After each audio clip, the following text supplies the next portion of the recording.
जैसा कि हम सब जानते हैं कि 90% पेपर क्लास 12 सीबीएसई बायोलॉजी के पेपर में एनसीईआरटी से ही रिपीट होता है। पर इतने कम समय में एनसीईआरटी के 200 पेज पढ़ने बैठे तो लोग टॉपर नहीं, गधा समझेंगे। तो अब सॉल्यूशन क्या है, आइए जानते हैं बिल्कुल कंसाइज तरीके से। तो इस पूरे विश्लेषण में हम सिर्फ ये नहीं बताएंगे कि क्या पढ़ना है, बल्कि ये भी कि कैसे पढ़ना है। हम एनसीईआरटी के चैप्टर 1 को पिछले सालों के सवालों की मदद से डिकोड करने वाले हैं, ताकि कम से कम समय में सबसे ज्यादा स्कोर किया जा सके। ये रहा हमारा आज का रोड मैप। सबसे पहले एनसीईआरटी की चुनौती को समझेंगे, फिर उन खास पन्नों को मार्क करेंगे जहां से सबसे ज्यादा सवाल आते हैं। इसके बाद हम चैप्टर को 3 हिस्सों में तोड़ेंगे, हर हिस्से से आए सवालों का विश्लेषण करेंगे और हाँ, आखिर में एक फाइनल रिवीजन प्लान भी मिलेगा। ठीक है, तो शुरू करते हैं। देखिए, चैलेंज बहुत सीधा है। एनसीईआरटी ही सब कुछ है, ये हम सब जानते हैं, लेकिन ये एक बहुत बड़ी किताब है। हर लाइन, हर डायग्राम जरूरी लगता है।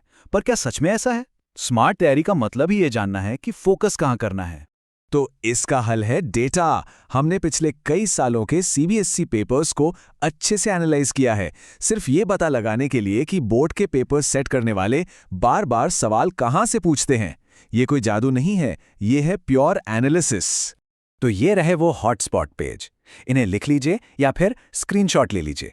पेज 7, 14, 16, 17 से 18 और 19, 20।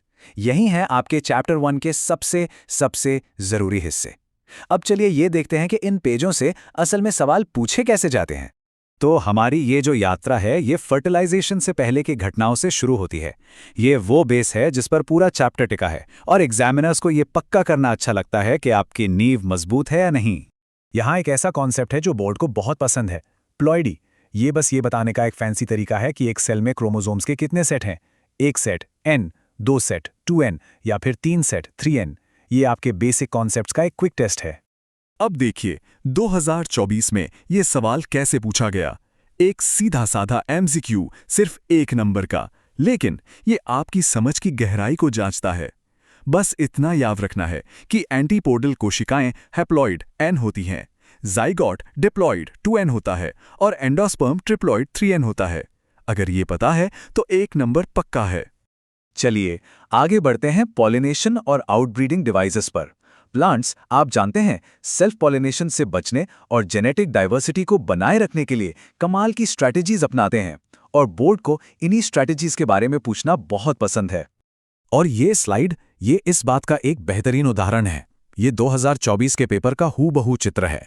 याद रखिए, एनसीईआरटी का हर डायग्राम एक संभावित सवाल है। यहाँ ए है चास्मोगैमस फूल, मतलब ऐसे फूल जो खुलते हैं, और बी है क्लिस्टोगैमस फूल, यानी ऐसे फूल जो हमेशा बंद ही रहते हैं। और जरा देखिए कि उन्होंने इस एक डायग्राम से 5 नंबर का सवाल कैसे बना दिया।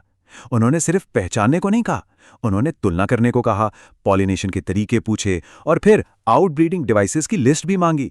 मतलब एक सवाल पर कई कॉन्सेप्ट्स। इसी को कहते हैं स्मार्ट स्टडी, कनेक्शंस को समझना। तो चलिए अब कहानी के मेन इवेंट पर चलते हैं। अगर चैप्टर 1 एक फिल्म है तो डबल फर्टिलाइजेशन उसका क्लाइमैक्स है। ये सबसे महत्वपूर्ण और बार बार पूछा जाने वाला टॉपिक है। और इसके महत्व के लिए सिर्फ मेरी बात पर यकीन मत कीजिए, ये सवाल सीधा पिछले सालों के पेपर से है। 2023 और 2022 दोनों में एक ही सवाल, एक ही कॉन्सेप्ट पर। ये आपको चिल्ला चिल्ला कर बता रहा है, मुझे पढ़ो, मैं इंपॉर्टेंट हूं। तो बॉटम लाइन ये है, ये एक अकेला कॉन्सेप्ट आपको सीधे 5 नंबर दिला सकता है। आपको इसकी पूरी प्रक्रिया, मतलब सिनगैमी और ट्रिपल फ्यूजन और इसके जो प्रोडक्ट्स हैं यानी जाइगोट और प्राइमरी एंडोस्पर्म न्यूक्लियस PEN को अच्छे से समझाना आना चाहिए। ये एक ऐसा टॉपिक है जिसे आप छोड़ ही नहीं सकते। क्लाइमैक्स के बाद कहानी का अंत भी तो समझना होगा। फर्टिलाइजेशन के बाद क्या होता है, ओवरी और ओव्यूल्स का क्या बनता है, यहीं से आते हैं तर्क पर आधारित सवाल। यहाँ 3 कॉन्सेप्ट हैं जो अक्सर एक साथ पूछे जाते हैं। ट्रू फ्रूट जो ओवरी से बनते हैं, फॉल्स फ्रूट जो फूल के दूसरे हिस्सों से बनते हैं, और पॉली एम्ब्रियोनी यानी एक ही बीज में एक से ज्यादा एम्ब्रियो का होना। ये सिर्फ परिभाषाएं रटने के बारे में नहीं है, बल्कि इनके पीछे का क्यों समझने के बारे में है। 2023 के इस सवाल को देखिए, ये सीधे सीधे कारण पूछ रहा है। संतरे में कई एम्ब्रियो क्यों होते हैं? पॉली एम्ब्रियोनी के कारण, जहां न्यूसेलस की कोशिकाएं एम्ब्रियो बना देती हैं। काजू फॉल्स फ्रूट क्यों है? क्योंकि उसका खाने वाला हिस्सा ओवरी से नहीं बल्कि थैलेमस से बनता है, जबकि अमरूद एक ट्रू फ्रूट है क्योंकि वो ओवरी से बनता है। ये है नॉलेज का डायरेक्ट एप्लीकेशन। तो हमने डेटा देख लिया, सवाल देख लिए और कॉन्सेप्ट भी समझ लिए। अब समय है इन सभी जानकारियों को एक फाइनल एक्शन लेने वाली योजना में बदलने का। ये रही आपकी फाइनल चेकलिस्ट। ये वो 4 टॉपिक्स हैं जिन्हें आप किसी भी हालत में नहीं छोड़ सकते। डबल फर्टिलाइजेशन, पॉलिनेशन की युक्तियां, फर्टिलाइजेशन के बाद की संरचनाएं और हाँ, माइक्रोस्पोरेंजियम का डायग्राम और उसकी परतों के काम। इस पर फोकस करें और आप पूरी तरह से तैयार हैं। याद है हमने कहां से शुरू किया था? 90%। ये नंबर सिर्फ एक आंकड़ा नहीं है, ये एक वादा है। एनसीईआरटी से 90% सवाल, इन मुख्य टॉपिक्स पर मास्टरी करके आप सीधे उस 90% पर निशाना लगा रहे हैं।